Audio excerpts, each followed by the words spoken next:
Sunrise on the Reaping, Chapter 17. The cannon fires to confirm her death as her body goes limp. Whoever Lulu was, she's moved on. Her slight, starved frame lies quiet, finally beyond the capital's reach. I lean down and whisper into her bad ear. A personal message to the game makers. You did this to her. This is who you are. And then for Lulu, I say the thing she no longer can. Murderers. In answer, a hovercraft appears, waiting for me to step aside so it can collect her body. Lulu won't be on the hill with me and Luella. They can't send back 2 bodies to District 12 without exposing their incompetence. So where will you go, little girl? Back to 11? Into capital soil? Or will they incinerate your body and leave no trace of you behind? Either way, mine will be the last touch of someone who cares about you. The thought of capital hands disposing of her infuriates me. And like my Luella, I cannot give her up without a fight. I lift her into my arms and head into an area of the densest trees I can spot. Are they showing me to the audience? Can they witness my refusal to hand over Lulu? Do I have the Capitol viewers glued to the screen? The rascal has run off with his district partner. Again. The rascal will make the game makers chase him down. Delighted laughter, phone calls to friends. Are you watching this? Lulu's body's noticeably lighter than Luella's. The ferocity that gave her weight has vanished. I locate a clump of willows and hunker down in the center, catching glimpses of the hovercraft overhead. A claw descends, tangles in the treetops, withdraws and makes a second attempt. They can't reach us. For the moment she's safe. As my breathing calms, I realize I'm playing right into Snow's hands. This is exactly the behavior I've been forbidden to engage in, and there will be repercussions. Deadly ones. And I will have lost my chance to blow up the tank. How to salvage this moment? Take Lulu out and give them a rascally "just kidding" wave? Set her down and run and hide? Just stay put and wait for the claw to break through and then helpfully place her in its jaws? Indecision immobilizes me. The game makers seem immobilized as well. The hovercraft remains static, claw retracted. A standoff. We are waiting each other out. It would be peaceful if not for the looming sense of danger. Comes in the form of a brilliant blue butterfly.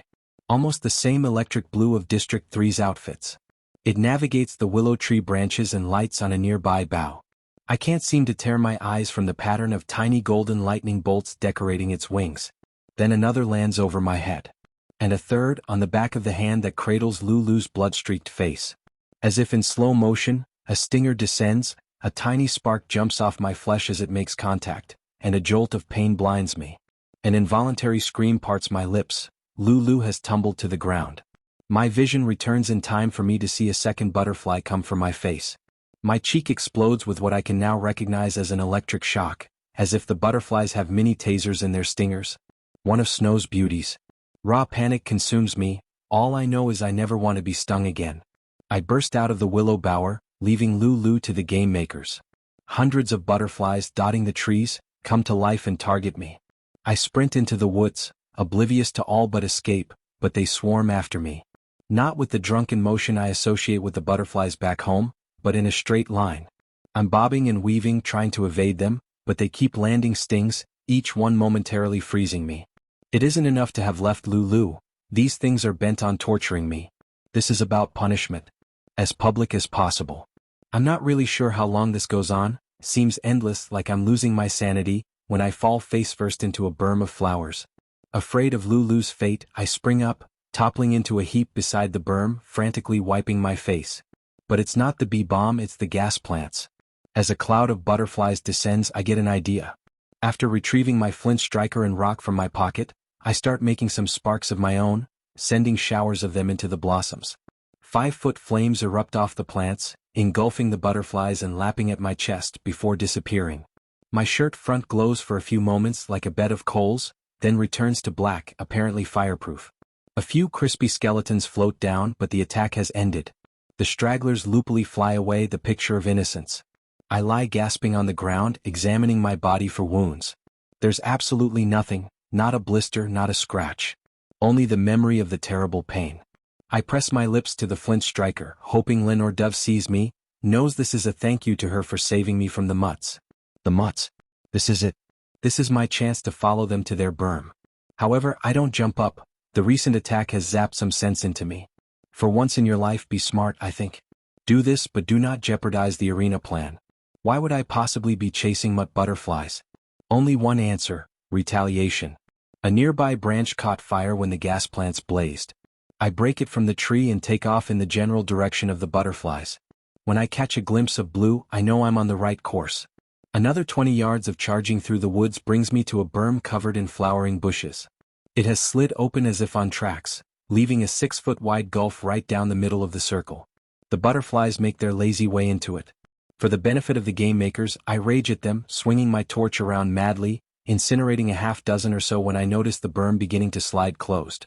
As if in a last-ditch effort, I lunge at the final mutt and succeed in wedging the branch between the lips of the hatch. It clamps shut, crushing the wood but leaving an eighth of an inch opening in the seam. I pretend not to notice and slump down next to the berm. The sign reads butterfly bush. Well, I won't forget that one. I think about going back to look for Lulu, but I know she's long gone. Instead, I make my way back to the bee balm, careful not to inhale too deeply and collect my things. Still no sign of anyone else. My skin may be as smooth as a baby's behind, but I'm twitchy from the multiple shocks and done in for the day. I've achieved my 2 tasks though, making fire and finding a mutt berm. The shadows are growing long, which means I need to start searching for somewhere to sleep, conscious that my piss-poor hiding place from last night must be improved upon. I'm not dizzy now, so I pick a sizable tree with thick foliage near the butterfly bush and climb about 30 feet into the branches. I pitch my hammock between 2 sturdy limbs, making sure that if one side gives way, I'll have a fork to catch me. This wasn't recommended in the class, but I don't feel secure enough to sleep at ground level again. Famished, I eat 3 eggs and a couple of apples. Surely, sponsors will enable my mentors to replenish my pantry soon. Through the trees, the sunset glows golden, then the orange of burning coal before fading out, leaving me in darkness. At the sound of the anthem, I position myself to get a clear view of the sky. The first tribute. More snot green. The boy from District 1 who isn't panache. Then Lulu pictured with her snake. I wonder if, anywhere in Paynham, a family member or playmate recognizes her for who she really is. The McCoys must know she's a fake. Surely they do. Right now, they must be weeping and wondering where their own darling girl has gone. At least that's one terrible conversation I've been spared. 5 careers gone. 17 newcomers. 26 of us left. The woods quiet down. A clear yellow moonlight filters through the trees. Honestly, I think I'm the only one on this side of the arena, but you never know. I wonder how Maisali's doing, just the 2 of us left from 12 now, and if there's any chance I might see her again. Funny missing Maisali Donner, but there it is. Grateful I don't snore, I let myself fall into a dreamless sleep. Something startles me awake, and I see a parachute with a good-sized bundle caught in the sunlit branches above my head. My first sponsor's gift. I untangle it, set it on my lap, take a deep breath. Right now it could hold anything. And then open it. A dozen white rolls still warm from the oven, a block of orange cheese, and what looks like a bottle of wine, complete with its own long-stemmed glass goblet. This actually coaxes a smile from me. I uncork the bottle and take a sniff. Grape juice. Bet this cost someone a pretty penny. Water would have been more sensible since I'm about through my first gallon, but I'm not complaining. Grape juice is a big treat back home, reserved for birthdays and wedding punch. Who sent it? The lady with the cat ears? The man I spit on? Great Aunt Messalina? Right now I don't even care. I tip the bottle over my elegant glass, admiring it as the juice fills the stem, then the bowl. Giving the audience a knowing grin, I raise it in a toast and say, "Thank you, my fellow rascals from the capital." Then I take a slow sip, easing my parched mouth. It's so full of goodness, not just the taste but the happy memories it conjures up, that I have to keep myself from gulping it down. Accompanied by a couple of fresh rolls and a chunk of fatty cheese, it restores me enough to face the day. While I breakfast, I review why, from the capital sponsor's perspective, I think I've earned this expensive gift.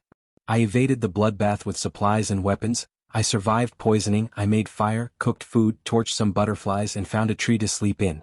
Conclusion: I'm fairly resourceful and clearly selfish enough to win. I'm worried that the districts have a low opinion of me for abandoning the newcomers. Trying to save Lulu might have helped. And if I blow up the arena, I guess I'll be welcome back in 12 again. Not that going home is a possibility. Still, I want Sid to be able to hold his head up, not be ashamed of me forever. Since I've made camp near my berm, there's no point in traveling anywhere. Nothing to do but wait for Ampert to arrive with his token fuse and the District 9 sunflower explosive. I'm pretty worn out from days 1 and 2 of the games, so I just hang out in my hammock, keeping an eye out for butterflies. By early afternoon I begin to get restless. We should have worked up a better rendezvous plan. The woods are deep and wide, we could easily miss each other. Far north could still be miles away. Something to remember when I get down in that tunnel. I may still have a long way to go before I reach the tank. I decide to go look for Ampert. As I pack up my supplies, carefully wrapping my goblet in the hammock, I come upon the binoculars and try them out. That inspires me to climb higher and get a better sense of the lay of the land. Near the tippy top of the tree which towers over most, I can see a great distance.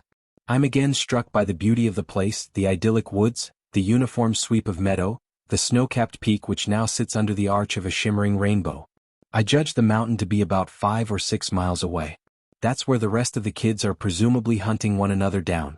So different from here where I'm purely up against the game makers. The sea of trees continues behind me, but seems to narrow to a point in the distance. It's impossible to tell exactly how far away that is, since everything starts to look a little blurry. Does that indicate it's the end of the arena? I twist back around to view the meadow again and catch sight of a bit of electric blue near the cornucopia moving toward the woods. Ampert? Worried I will miss him among the trees, I climb down and head for the meadow, hoping to intercept him. Along the way, I cut small, discreet notches in the bases of trees with my knife, leaving markers for my return. Backtracking takes me farther from my target, but I'll need Ampert with me one way or the other. When I reach the tree line, I climb onto a rock and survey the meadow through my binoculars.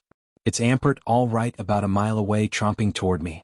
The expression on his face, so grim and sad, forged by the last few horrific days, reminds me that I've had it easier than most. Around his neck I spy 2 sunflower tokens, one stained with blood. At least he's been spared watching his own district mates' deaths, since none have appeared in the sky. I bet he hasn't had much to eat and I'll need him on his toes for the tank bombing. Should I make some sandwiches? Wait a minute. Once again, what am I doing? Why has the rascal, after running away from the newcomers, caught sight of Ampert and returned to the edge of the woods? This is different from Lulu, she found me. My behavior sure seems suspicious. Like I've been waiting for him the whole time. I don't think this will matter to the audience, but what are the game makers going to make of it? I told them I was only out for myself. What could have drawn me back to Ampert? The answer can't be explosives. What would extend my survival? I've got my own food and water and charcoal tablets and weapons. What can Ampert offer me? The one thing I don't have much of is information. I know who's dead, but who killed them and how? What weapons armed the careers? Have they discovered anything to eat and drink in here that isn't poisonous? Except for Lulu, I've been alone, and she wasn't exactly a wealth of information. Okay then. This rascal wants an update. Cocky. Out for myself. Sarcastic. Nice to the other newcomers. I'm channeling all these things so I can present a consistent character to the audience, but when Ampert arrives he throws his arms around me and I just hug him back and say, "Hey buddy." I'm surprised by how small he feels because he's such a take-charge kind of kid. But he's only about Sid's size and plenty scared. Even the brightest brain can't think its way out of being trapped in the arena. "The newcomers need you back," he says. "They sent me to find you." Good. That's why the game makers will think he's here. We talked about this. My scoring a 1 makes me dangerous to be around, I say for the audience's benefit. I don't want my gifts to dry up because I'm shirking my newcomer duties. Also, Sid needs to hear my motive for ditching them. Lulu ran off. Then we saw her in the sky. Case in point, I say, stepping back from him. She found me and she's dead now. We didn't see the poison flowers coming. Those are poisonous too? He asks. At least the bee balm. The gas plants came in handy when I needed to barbecue some butterfly mutts. The game makers sent those after me. You hungry? He nods vigorously. How about a trade? Some lunch for a mountain update? I spread out a big picnic on the rock. Rolls, cheese, eggs, apples, and a wineglass of grape juice for him. I don't interrupt as he wolfs the food down, pretty sure he hasn't eaten much in here. He doesn't even have a pack of supplies, just an axe in his belt and a sun hat made of leaves. When he finishes, he wipes his mouth and sighs. I wish I could have shared that with the others. The careers got most of the food. How are you guys holding up? I ask. It's tough. We've lost 17 now. All but Lulu at the bloodbath. Nobody got poisoned? Oh, several of us did. But Welly figured out about everything being poisonous almost immediately. Anhal's pack had a big bottle of the syrup antidote. None of us died from poison. Syrup? I had these. I pull out the tablets and show him. Else I'd be gone too. Must have been bad. No one to look after you. I shrug. Then I have to ask. Wyatt. Ampert reaches into his pocket and passes me Wyatt's token. Panache killed him. And 5 others. With a sword. Maritz wicked with the trident. Silke used an axe, it's sharp as a razor, and I saw. His voice chokes off. I get the picture. Maisali's okay though, right? I don't know. She got separated from us during the bloodbath. Haven't seen her in the sky though. I'm guessing she's still on the mountain, same as the rest of the newcomers. We've been trying to stick together like we planned. The couriers followed us there. A despicable thought crosses my mind, that Maisali has somehow joined up with the couriers. Then I remember how combative she was with Silke from the first encounter and feel ashamed of myself. I examine the necklace she wove to securely carry Wyatt's script coin. She spent most of her training hours helping the newcomers display their tokens with pride, when she could have been learning skills to protect herself. Whatever else she may be, Maisali Donner is not a turncoat. I tell Ampert, wherever she is, she's making trouble for the couriers. You can count on that.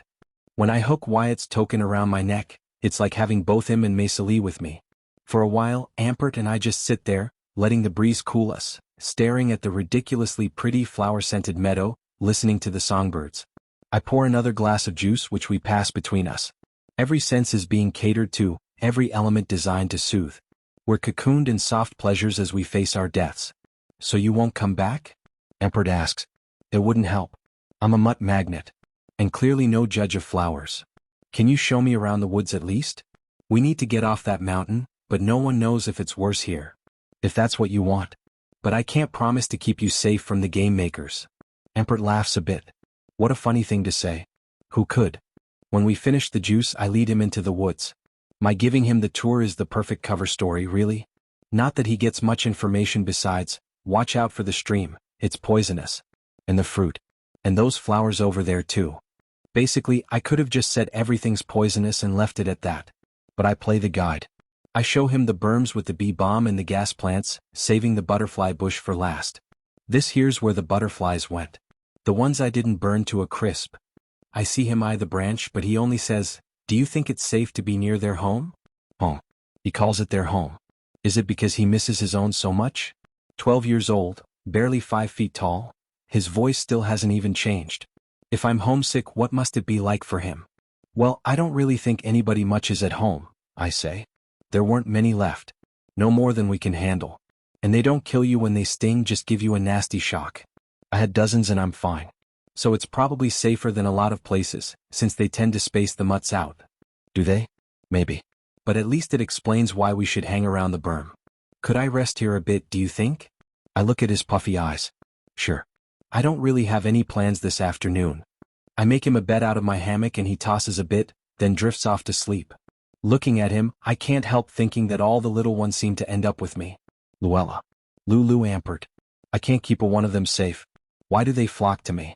When Ampert settled into a deep slumber, I begin my preparations for the bombing, gathering double the wood and pine needles I did yesterday. This will be a nighttime job, and the fire's my responsibility, both for illumination and ignition. Since my butterfly torch held up pretty well, I make sure and break off a few more branches from what I judge to be the same kind of tree. Not wanting to waste my fuel, I set up the fire site but hold off on lighting it. No potatoes tonight.